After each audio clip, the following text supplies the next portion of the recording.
The meeting will come to order. Welcome to our November regular board meeting. A warm welcome to everyone who's attending tonight. We appreciate your presence, and we will hope you will continue to join us as we work together to elevate our students, our schools, and our district. In honor of American Education Week, we would like to express our sincere thanks to everyone who serves our students: support staff, transportation staff, educators, operations and maintenance staff, and district staff. GCS could not lead the way without you.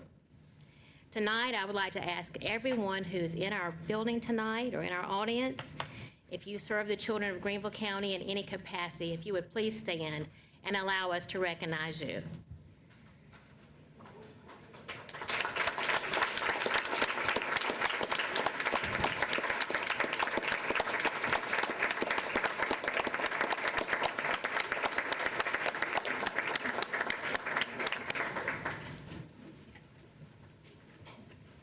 I'll just have to say it was wonderful to see so many people in our audience to stand who serve our students, and it truly is what makes our district great, so thank you so very much.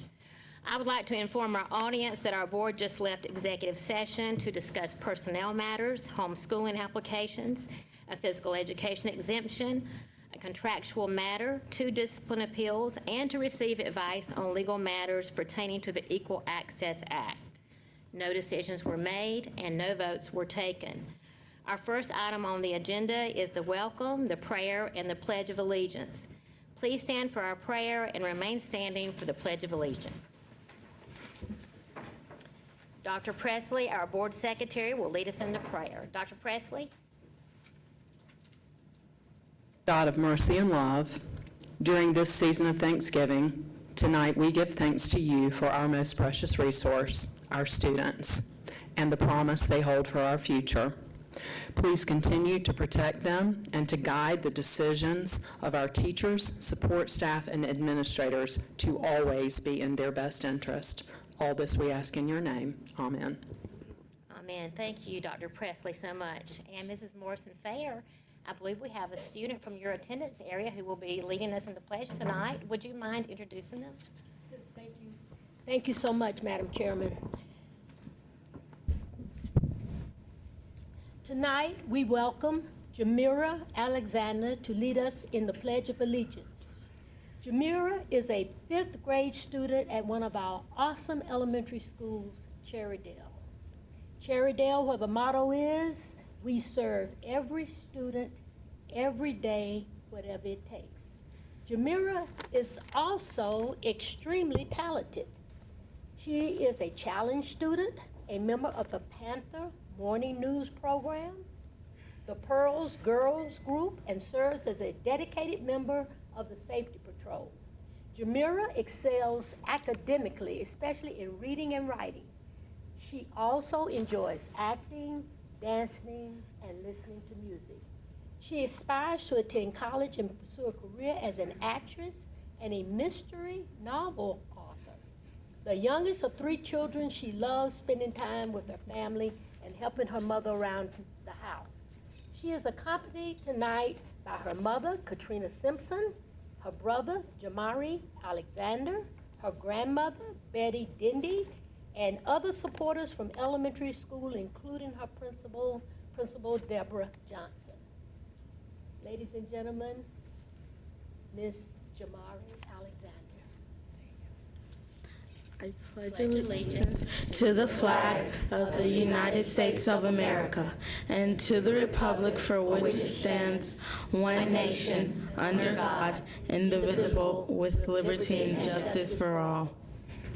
Thank you, and you may be seated. And thank you so much, Jamira, for leading us in the pledge tonight. And thank you for being a difference maker at Cherrydale Elementary, an outstanding school. Our next matter of business is item 1.02, the Miracle Worker Award. I would like to ask that you, first let me give you a little bit of background. Tonight it is our honor to present the Miracle Workers Award to a heroic Greenville County School employee.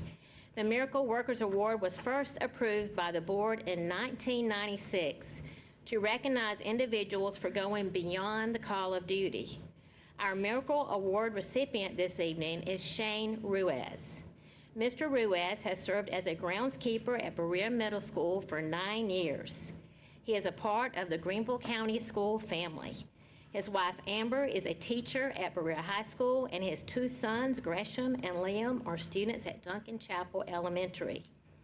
This outstanding employee is being honored tonight because on November 5th, what began as a normal work day, he came upon an emergency situation with a student.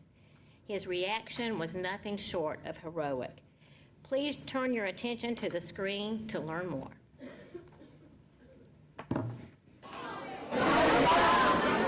During lunch, a student was eating at one of the cafeteria tables back here, and he became choked. No, por accidente, también me fui por atrás.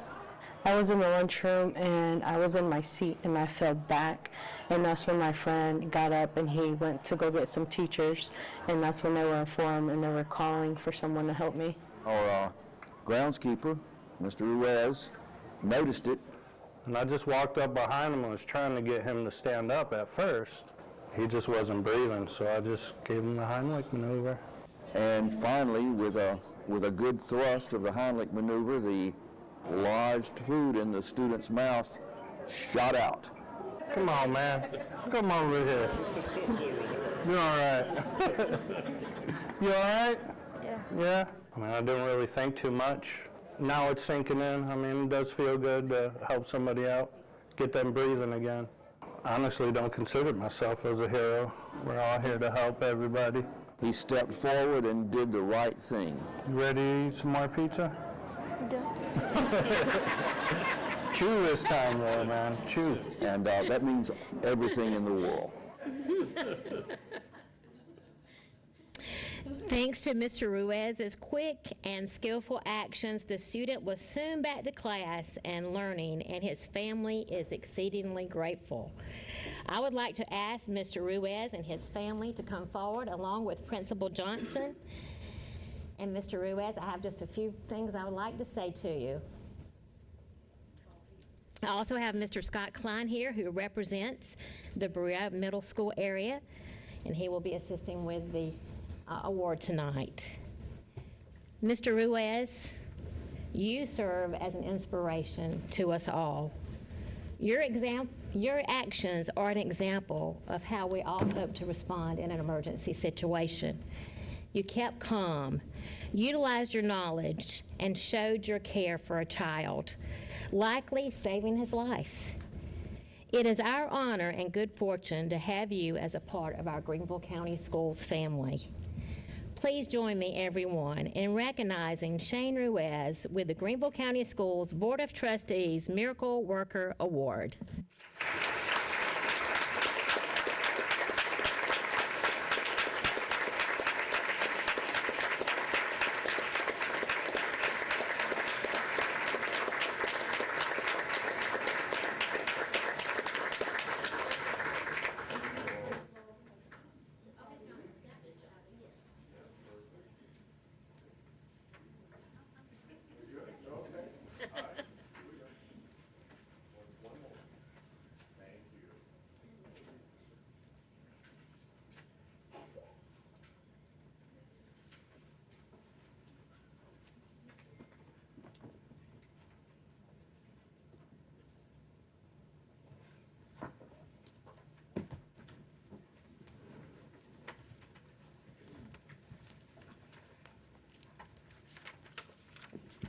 Tonight, in presenting the award, I thought it was ironic, as we celebrate American Education Week, that we were able to showcase such an outstanding example of one of our employees. So I'm really touched and inspired, and that's the action of our Greenville County School family. I'm just very proud, and I know this board is equally proud, so thank you. Our next matter of business is 2.01, to approve the consent calendar. And the consent calendar includes items 2.01 through 2.04. Do we have a recommendation? We do have a recommendation from the administration. Do I have a maker of the motion? And to accept the, to accept the motion as presented. Second. Ms. Leventis Wells has made a motion. Ms. Doolin has made a second. Any discussion? Hearing none, all in favor of the motion say aye. Aye. All opposed, no. The motion carries. Our third matter of business is 3.01, the appearance of visitors. Welcome to those who have signed up to speak this evening before the Board of Trustees, and thank you for your interest in Greenville County Schools. We have 5 speakers tonight. At this time, I would like to ask Ms. Mosley, our Vice Chair, to read the guidelines we ask all of our speakers to abide by. Ms. Mosley? Thank you so much. As each speaker's name is called, he or she should proceed to the podium at the end of the board's dais where there is a microphone and light system. Each speaker has up to 3 minutes to speak to the board.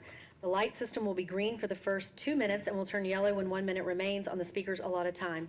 In keeping with board policy KCA, abusive language or personal attacks aimed at students or staff members will not be permitted. All speakers are expected to behave in an orderly and respectful manner. The board will not engage in discussion with the speaker or respond to comments, and the superintendent will designate a member of the staff to respond to each speaker in an appropriate and timely manner. Thank you, Ms. Mosley. Our first speaker is Dr. Yolanda Crittenden-Jones. Good evening.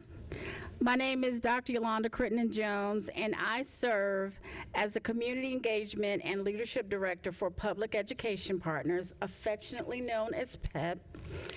I am honored to be joined tonight by members of our Teacher Fellows program. Fellows, would you please stand?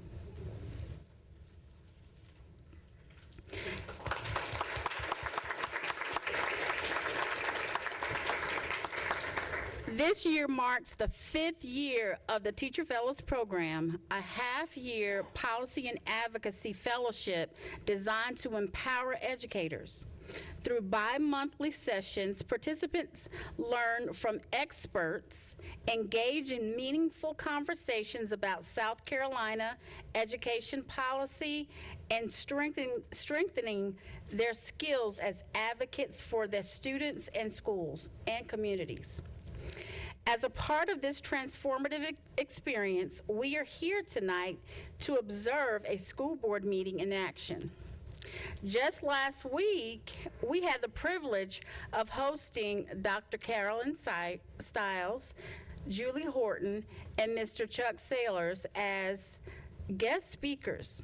We are grateful for the time, insight, and transparency that they shared regarding their roles and responsibilities as school board trustees. To all trustees, thank you for your dedication and service to the teachers, students, and families of Greenville County Schools. We are truly grateful for the opportunity to be here this evening. Thank you. Thank you. Our next speaker is Cadence Gaines.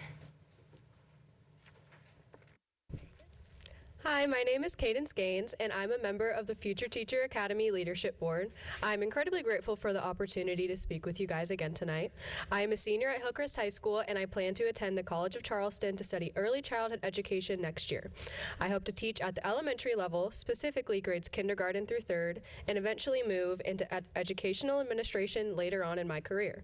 During my time on Greenville County's Future Teacher Academy Leadership Board, I have been given numerous opportunities to advance my abilities as a future educator.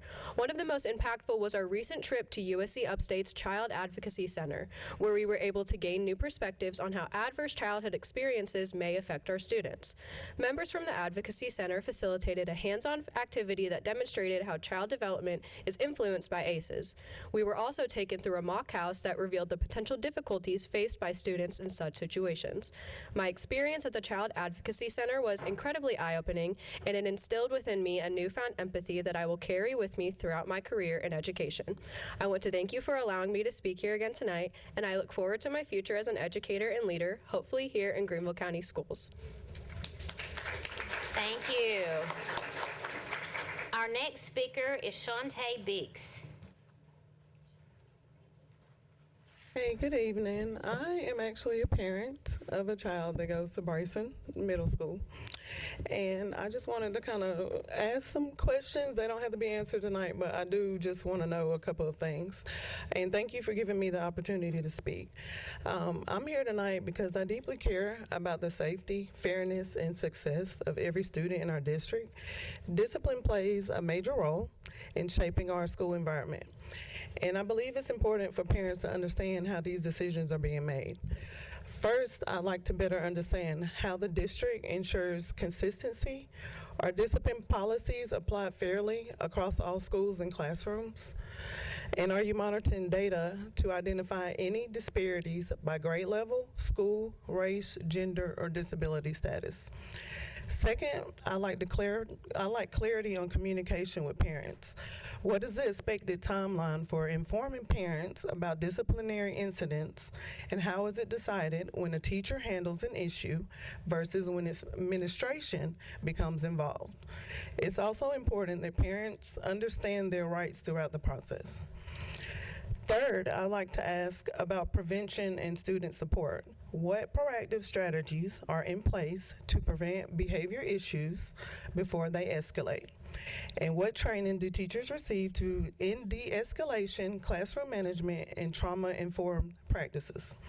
For students with repeating behavior concerns, what supports are available to address the root causes? Fourth, I want to understand how suspensions are used. What criteria determines when a student is suspended and what alternatives exist, such as restorative practices or in-school interventions to keep school students supported and learning? How does the district ensure that suspended students don't fall behind academically? I also ask about special education. How does the district ensure discipline decisions align with IEPs and 504 plans? And what steps are taken when repeated discipline issues may signal unmet needs or the need to update a behavior intervention plan? Finally, I'd like to know how the board holds schools accountable. Are discipline trends made publicly available, and what actions are taken when a school shows consistently high discipline rates? Basically, I'm dealing with this with my child now. I've unfortunately had to homeschool him, so because of referrals, but I just haven't got any help, so that's why I'm here tonight. So thank you for your time. Thank you. Our next speaker is Jamarian Smith.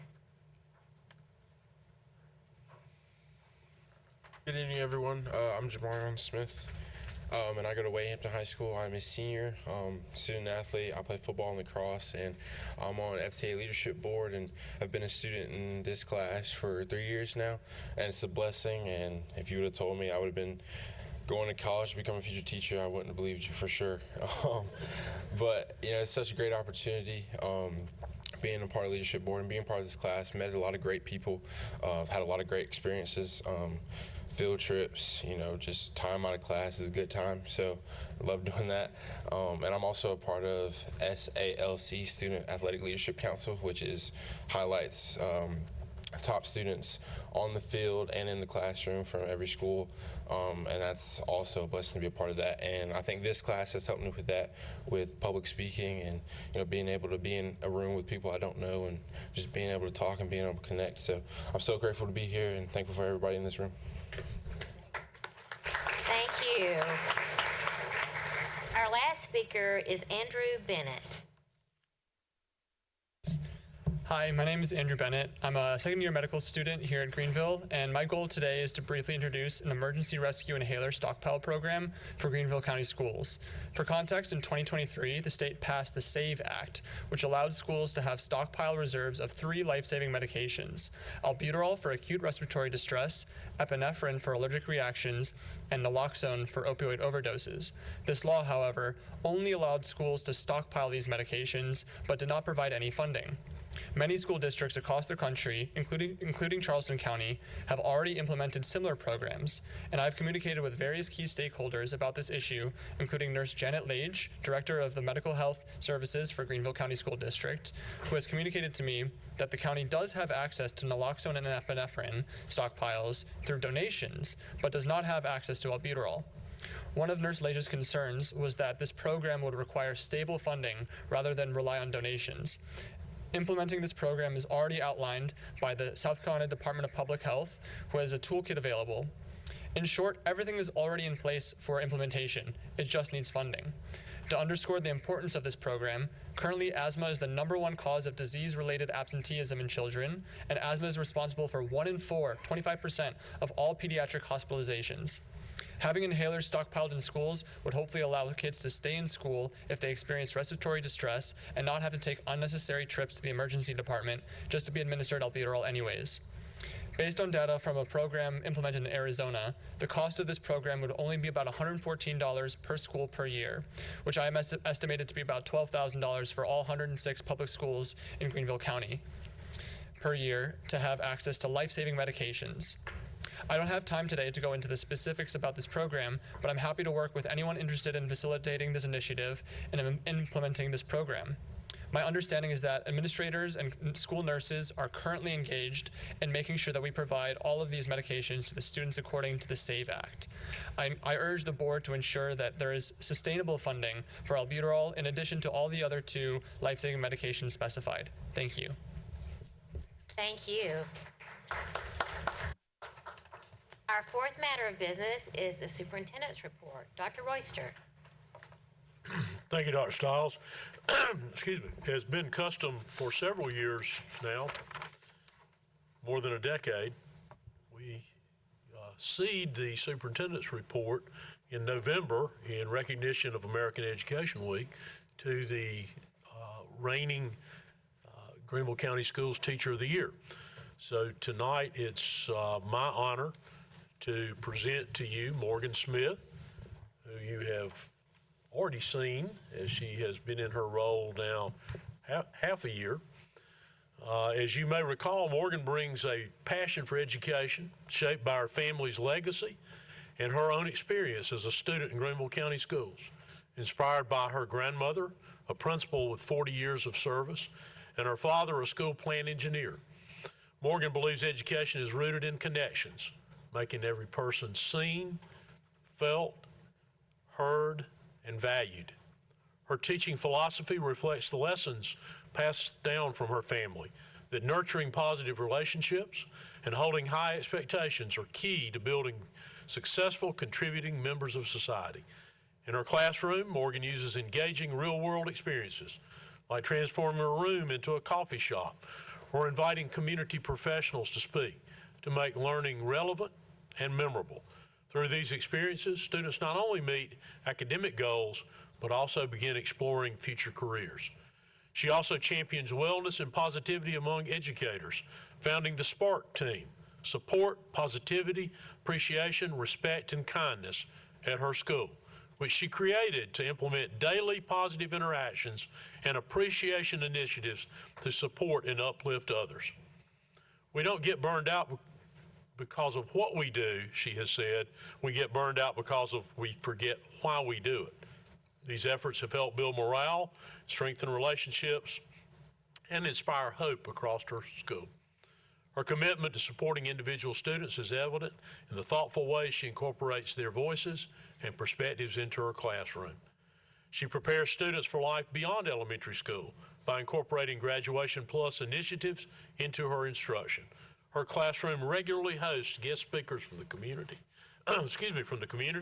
exposing students to a wide range of careers and educational paths. Students may change their future career aspirations, but I hope the variety of pathways discussed in my classroom will guide them to reach their goals.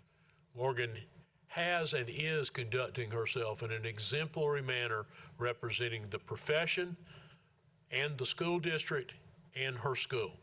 And we're most grateful for her service as a teacher in Greenville County Schools, but also as Teacher of the Year. Morgan? Thank you so much. Good evening. It's an honor to speak with you all tonight.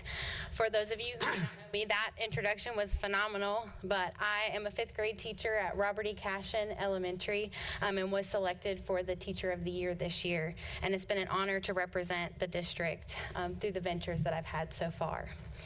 When I thought about what to share, I wanted to show a couple of pictures because sometimes pictures speak louder than words.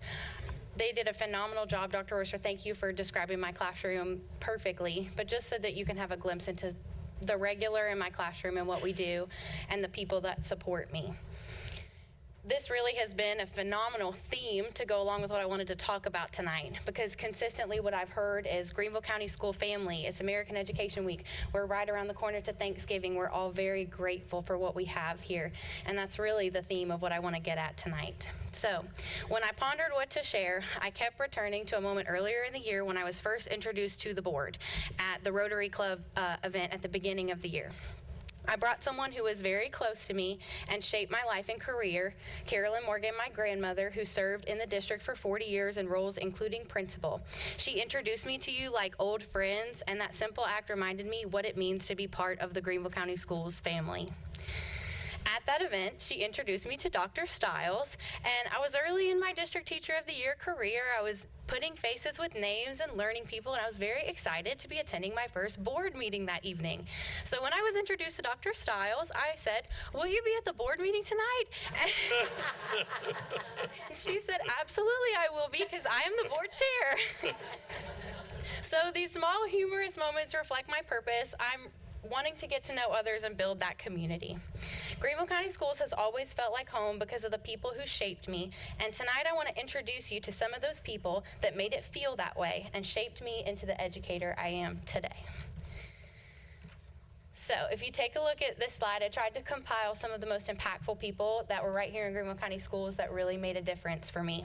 In the top left corner, you'll see my grandmother, Carolyn Morgan, and that's actually a picture from my very first classroom that we were setting up, and she was passing down some heirlooms from her office that I used to play in as a little girl. She wanted me to have them in my classroom.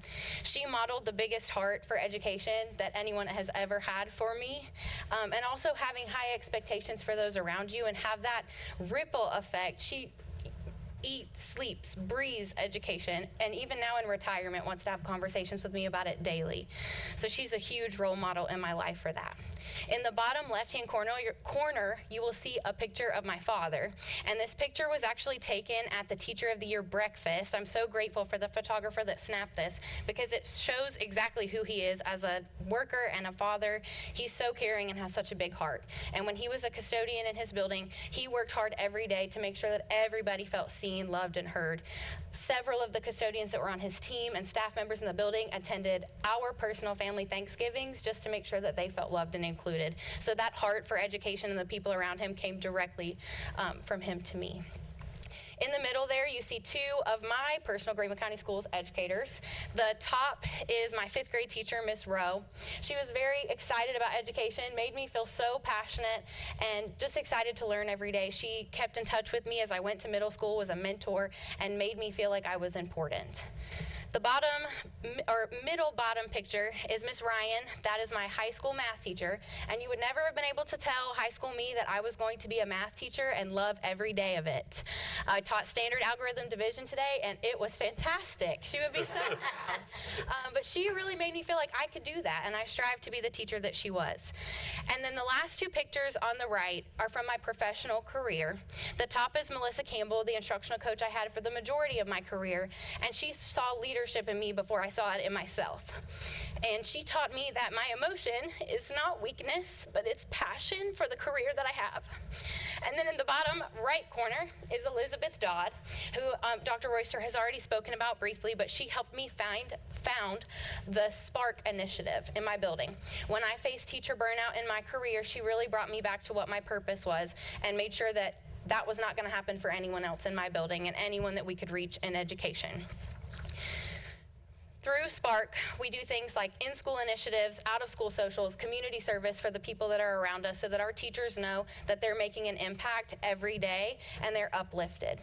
So these are just some people that shaped me in education. Why do I share these stories? Because the school family that shaped me into the educator that I am today is who I strive to be for my students. I aim to give the highest expectations of my grandmother, the care of my father, the excitement and belief of my teachers, and the guidance and reassurance of Melissa and Dodd. As a District Teacher of the Year, I've often asked, why me? I've had moments where I really question if this is really happening. They really, want me to give a speech and go somewhere, and I'm really someone that they want to hear from. And I've realized that my purpose through all this is that my students need to shine through me, and I'm here to represent the amazing teachers of Greenville County Schools and model lifelong learning. If we want students to ask for help, research, find passion, and persevere, we have to model that ourselves. I am modeling for my students right now what it feels like to speak in front of a lot of adults that make you nervous. So, now that you've met some of the people that shaped me, I want to tell you about a few students that have taken what I have and learned from it and grown. I want you all to hear what supporting teachers and creating a school family can do for our students and how the legacy of people that shaped me shows through them and their actions. These are graphics because obviously we have to keep everything confidential. But when I see these pictures, I really think of my students, and I think of my student that came to me hard-headed and strong-willed. He knew what he liked and what he didn't like. He would tell me that the sky was pink if I said that it was blue. But what really came down to it is that student needed to be noticed, and as soon as he was noticed and felt valued and seen, he thrived in my classroom. He was a leader and wanted to help others. He actually ended up writing me a letter during free writing time last year that said, "I hope you win the District Teacher of the Year," and I have that now in my file folder. So teachers that are out there, having students make them feel like they matter is the most important thing. I think about a student that came from an unsteady home life and needed love. Some days were hard, but she just left with a hug and a smile and told me that I felt like a second mom to her. Sometimes it's just that. A student can't sit still for the life of him, right? We've all had that student. He didn't want to do this work. He wanted to jump around and run around, but as soon as we had an artist clay residency come in, he lit up. He sat down, he listened to every word. He found his passion. He needed to find that outlet, and he got it done, and then he was all in on school. I had a student that moved here mid-year. She struggled to find her voice, and I provided her leadership opportunities. Myself and Ms. Dodd encouraged her to join the talent show, and now she's shining on theater stages locally. A student moved here from Spain mid-year and didn't speak any English. By breaking down the language barriers for her, she connected with others in the 3rd grade, and by the time she made it up to 5th grade with me, when I had moved grade levels, she had friends, she spoke perfect English. She was so excited. So what you're doing every single day matters, and take the experiences that you have and pour into your students. I am the Teacher of the Year because people believed in me. My aim is to give my students the same support so that they too can flourish. I want to give back in honor of those who gave to me, and in this role I've realized that sustaining that support begins right here. Having watched the state of the district about 4 times now, my biggest takeaway is clear. We are in the people business. As Dr. Royster says, our people make the difference. I deeply appreciate the trust this board places in our superintendent, leadership team, and teachers. That trust filters down every day, helping schools be prepared, and in turn, teachers are supported. You share my concerns about retaining teachers, upholding high standards, and supporting students, and your advocacy shows it. You are the beginnings of every single Greenville County Schools family right here in this room. The board deserves credit for recognizing teachers as a vital investment, and I've personally benefited from your actions. And District Teacher of the Year has given me a platform and insight to how and by whom these decisions are made. In closing, thank you. Your dedication and advocacy create the trust and support that lets teachers and staff do their best for students. You make hard decisions that affect thousands of lives with care and high standards. Because of your leadership, we don't just maintain excellence, we grow it. You help keep our spark alive, and I'm proud to include each of you in my Greenville County Schools family. Thank you.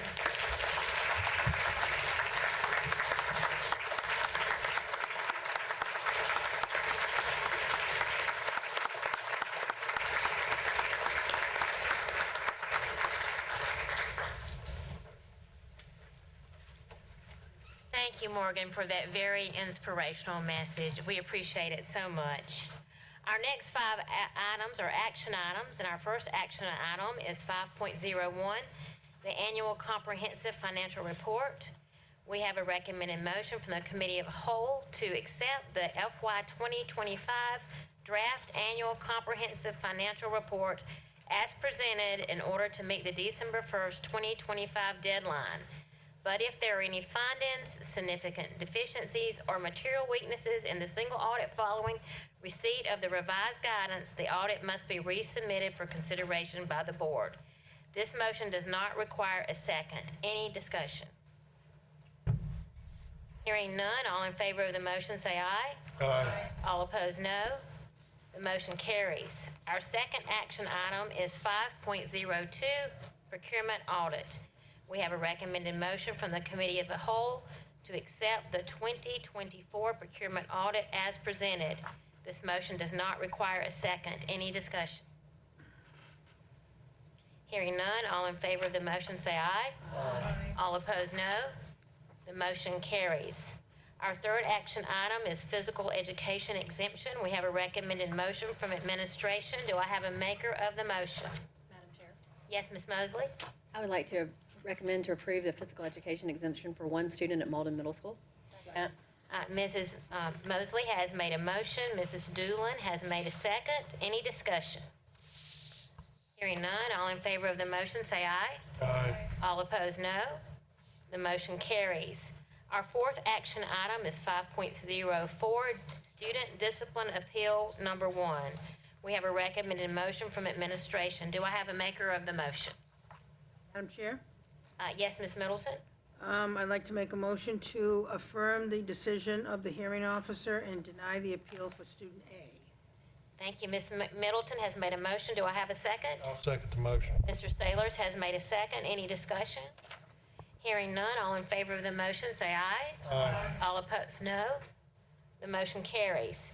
Our fifth action item is 5.05, Student Discipline Appeal Number 2. We have a recommended motion from the administration. Do I have a maker of the motion?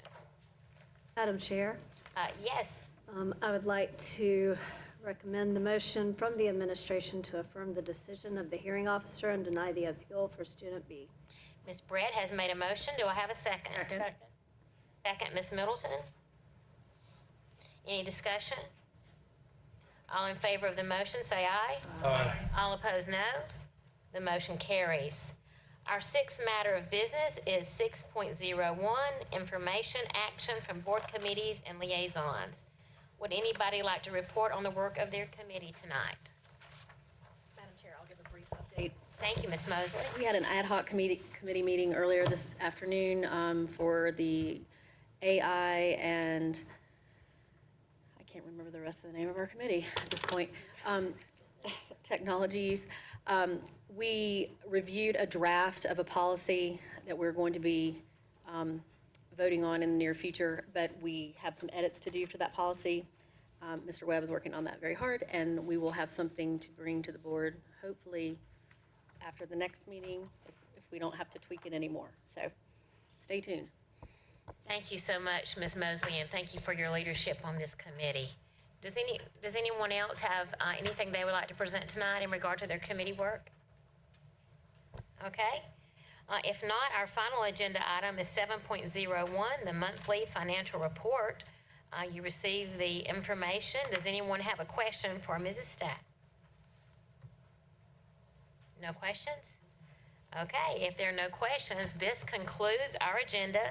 Again, I'd like to make a motion to adjourn. okay, we have a motion from Ms. Leventis Wells, and we have a second from Mrs. Mosley. Thank you again to everyone for coming tonight, and let's continue to celebrate American Education Week. Have a great night, everyone.